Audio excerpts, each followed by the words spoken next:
শ্রী শ্রী স্বরূপানন্দ সঙ্গীত অনুষ্ঠান।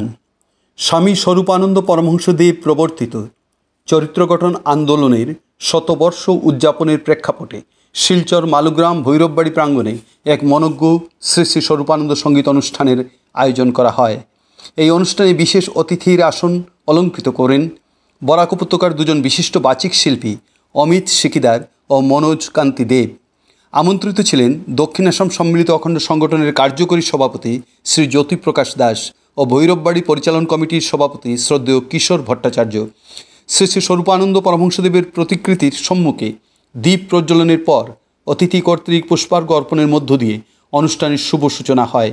প্রেমধ্বনি ও অখণ্ড সংহিতা পাঠের পর সমবেত কণ্ঠে ঋষির ভারতে এসেছে আবার ঋষি জীবনের শিক্ষা এই সঙ্গীতটি পরিবেশনের পর একক সঙ্গীতে অংশগ্রহণ করেন সীমা পুরকায়স্থ, পুষ্পাঞ্জলি দাস, রেবা ভৌমিক, সেবিকা দাস, কল্যাণী নাথ, উত্তম মণ্ডল, পুলক বৈদ্য, মধুমিতা পুরকায়স্থ, সুমিতা পাল, মুক্তা দাস। শ্রী শ্রী স্বরূপানন্দ কবিতা আবৃত্তি করেন কুমারী উপাসনা দে। খণ্ড আজিকে হোক অখণ্ড এই সঙ্গীতটি সমবেতভাবে উপস্থাপনার মধ্য দিয়ে অনুষ্ঠানে সমাপ্তি ঘোষণা করা হয়। অঞ্চল সম্পাদক শ্রী বিকাশ দাস সবাইকে মালুগ্রাম অঞ্চলের পক্ষ থেকে ধন্যবাদ জ্ঞাপন করেন। তবলায় সমগ্র অনুষ্ঠানে সহযোগিতায় ছিলেন রত্নজয় নাথ এবং সিনথেসাইজারে শ্রী কৌনিশ দেব। সমগ্র অনুষ্ঠান সঞ্চালনার দায়িত্বে ছিলেন নবেন্দুনাথ। এনি 24-এর পক্ষ থেকে ভয়েসে নবেন্দুনাথ। মা বলে ডাকিতে মাকে তুমি বলে শিখাইলে জাতীয় বিশিষ্ট মেধা। আমি বলবো আপনাদের জন্যে আমি তিনবার সাধু সঙ্গ লাভ করতে পেরেছি, এটা আমার সৌভাগ্য।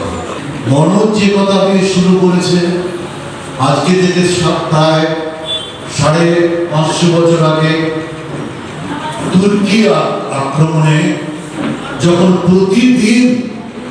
প্রতিদিন ভারতবর্ষে হাজার হাজার, ভারতবর্ষ নয় বাংলাদেশে বিশেষ করে হাজার হাজার মানুষ পরধর্মে ওদের চাপে ওদের অত্যাচারে যখন নিজের ধর্ম ছাড়ছিল তখন আবির্ভূত হলেন শ্রী চৈতন্য মহাপ্রভু।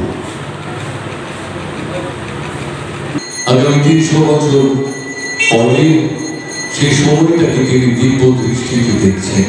হ্যাঁ, এই ভারতবর্ষকেই আমরা চাই, যেখানে কোনো হানাহানি থাকবে না, যেখানে রাম রহিম একসঙ্গে প্রত্যেক মানুষের মধ্যে উজ্জ্বল হয়ে থাকবেন, কোথাও হানাহানি, কোথাও কোনো বিবাদ থাকবে না।